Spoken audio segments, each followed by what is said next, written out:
Hello hello guys. ठीक है, तो आज एक और क्वेश्चन लाए एपी का। देखो एपी के मैं इतने सारे क्वेश्चंस लाऊंगा, बहुत सारे लाऊंगा, क्योंकि बहुत स्कोरिंग सब्जेक्ट है, बहुत स्कोरिंग चैप्टर है, बहुत इजी है, बहुत इजी है। ठीक है, और ऐसे क्वेश्चंस बहुत से मतलब कभी ट्रिकी बन जाते हैं, और उनमें से आज एक क्वेश्चन है।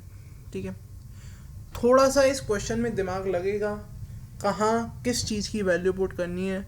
आप एक बार ट्राई करो, कम से कम 5 मिनट लगेगा इस क्वेश्चन में आपको सॉल्व करने में। करो, पॉज करो, करो क्वेश्चन, करा सॉल्यूशन अब मैच करो। अगर नहीं हुआ तो कहीं भी अटके उधर से चालू हो जाओ। ठीक है, अपन अब शुरू करते हैं अपना। फुल स्क्रीन बिल्कुल, चलो। अब इतना बड़ा क्वेश्चन है सर, बिल्कुल पढ़ जाएं क्या। The first term of an AP is 5, the last term is 45 and the sum is 400.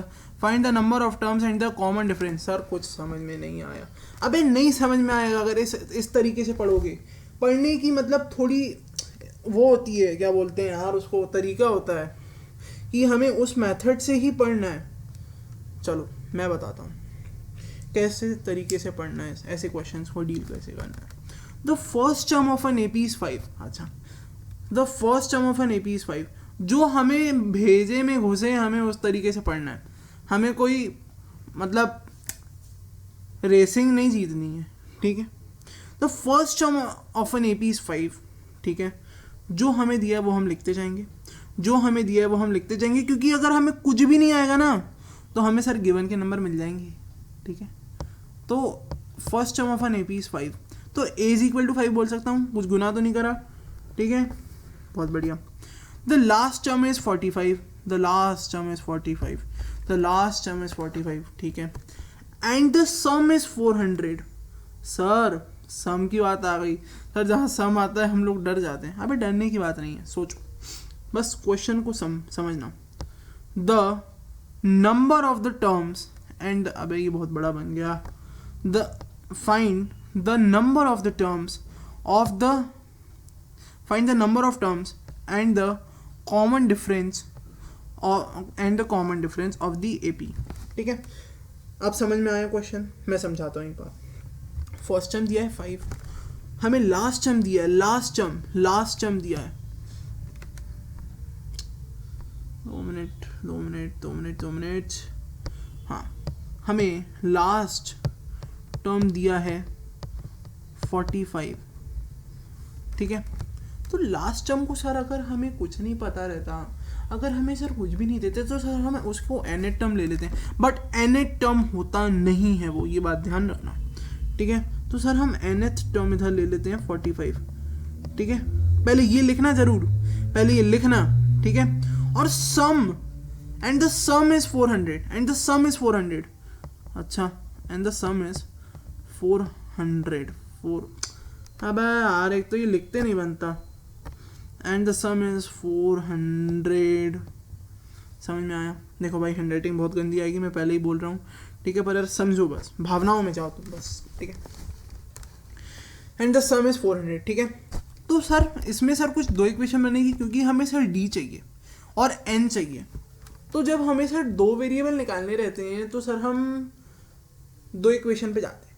ठीक है सर, इतना समझ में आ गया। अब दो इक्वेशन सर कैसे बनेगी, आ जाओ सामने सामने बता। हाँ, सामने सामने बनाते हैं इक्वेशन, सामने सामने बिल्कुल आपके इक्वेशन, ताज़ा ताज़ा बिल्कुल इक्वेशन बनाएंगे। आ जाओ, आ जाइए।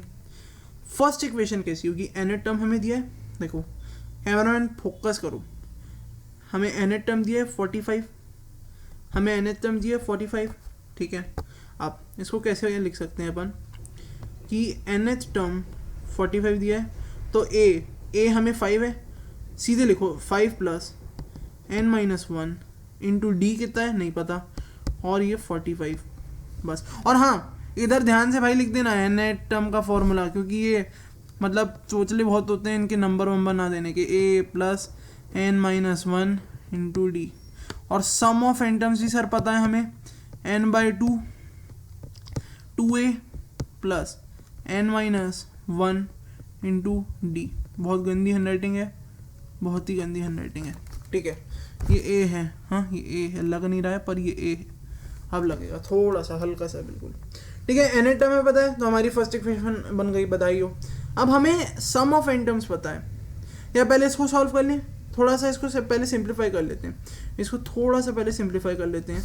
तो n minus one into D is equal to, ये 5 इधर आ जाएगा तो 45 माइनस 5 हो जाएगा, दैट इज़ 40, दैट इज़ 40। तो हमारी फर्स्ट इक्वेशन बन गई क्या सर? बन गई फर्स्ट इक्वेशन, बहुत बढ़िया। अब sum of N terms, sum of N terms की इक्वेशन कुछ होती है, बिल्कुल होती है, बिल्कुल होती है सम ऑफ एन टर्म्स की इक्वेशन। तो सम ऑफ एन टर्म्स हमें दिया 400, सम ऑफ एन टर्म्स हमें दिया, ये इधर लिखा है, इधर लिखा है, हाँ 400। n by to, n by to क्या है पता ही नहीं सर, तो n बाई टू ही रहने दो। 2a, 2a मतलब 2 इंटू 5, a 5 है ना, तो 10 plus n minus one into D, n minus one into D, ठीक है, ठीक है, बहुत बढ़िया। अब सर अब क्या करें सर, इधर तो हम अटक गए, बस इधर तक अगर कर लिया तो पीठ थपथपाओ अपनी, ठीक है।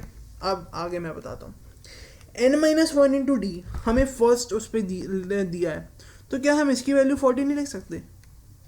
अब देखो, अगर हमें दिया रहता है x plus Y is equal to 4 और x minus Y is equal to 4 है, x माइनस वाई 4 भी 4 ही ले लिया, फॉर एग्जांपल ले लो इसको 10, तो हम x की वैल्यू 4 माइनस अगर y कहीं लिखी रहती है तो x की वैल्यू इधर चेप देते हैं ना, करते हैं ना ऐसा, कि कोई गलत बात कह दी मैंने, कुछ मतलब बहुत ही इलॉजिकल टाइप की बात थी, नहीं वे सही बोल रहा हूँ ना।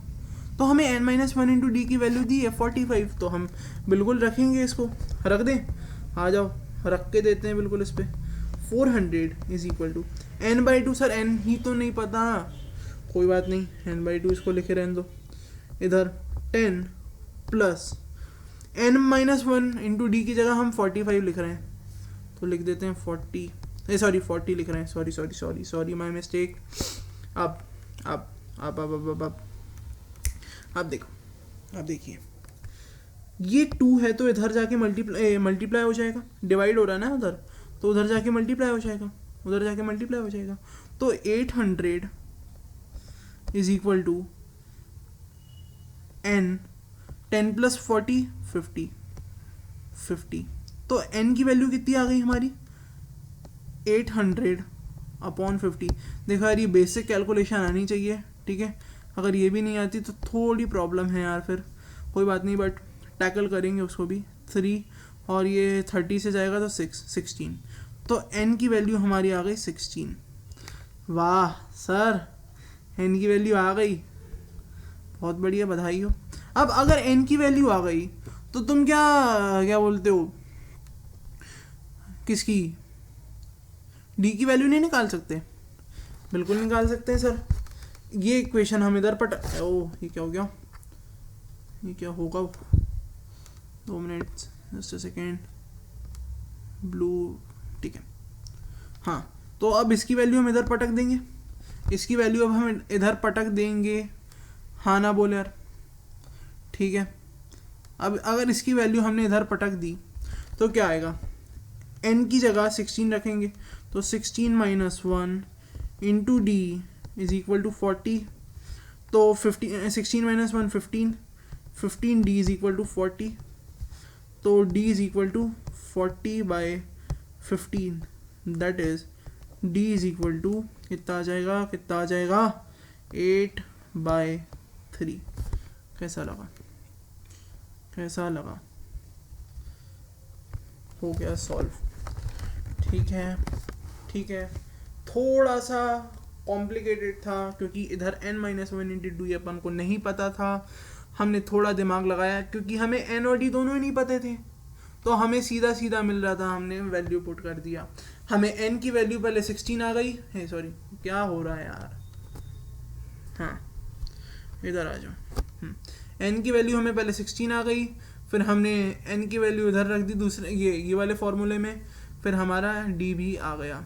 कैसा लगा, बहुत इजी क्वेश्चन था, ठीक है, और कोई सा भी ऐसा क्वेश्चन नहीं है जो डिफ़िकल्ट हो, ट्रिकी मतलब थोड़ा दिमाग लगाने वाला हो सकता है, पर कोई भी क्वेश्चन डिफ़िकल्ट नहीं है, ठीक है। तो मिलते हैं अब नेक्स्ट PYQ में, तब तक के लिए गुड बाय।